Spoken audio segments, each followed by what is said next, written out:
Bonjour, je m'appelle Thibault Ludier, je suis agriculteur en Haute-Marne dans la région du Barrois.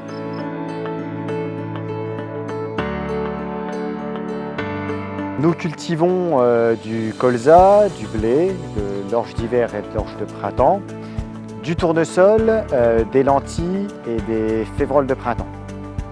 Ça a été une réelle volonté d'être dans l'agriculture de conservation dès le départ.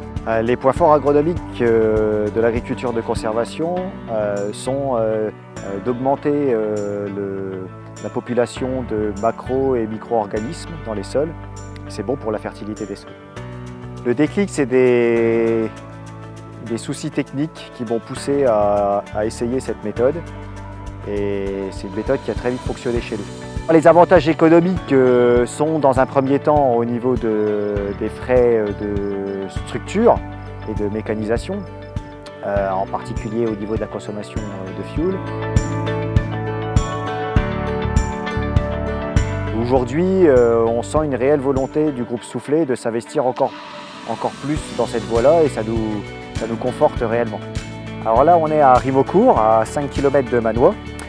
Donc c'est ici que nous avons nos blés pour une agriculture du vivant.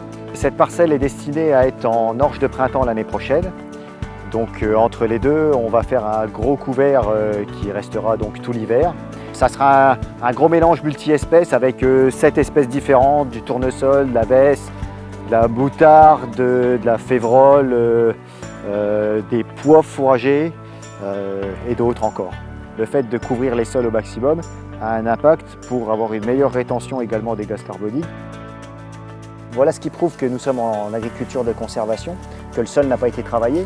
C'est qu'on a les débris de l'année d'avant. Donc l'année dernière c'était des colzas, donc ça ce sont des restants de cannes de colza, qui au départ étaient restées tout debout et qui au fur et à mesure de l'hiver sont tombées car elles ont été mangées par les divers organismes qu'il y a dans le sol qui remontent et qui viennent manger. C'est très important de savoir où vont mes produits.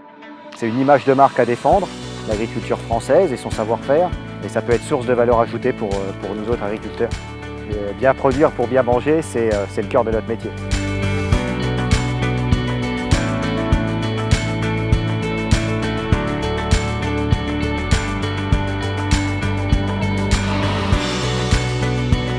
Un mot, la passion, une image, ce que j'ai derrière moi.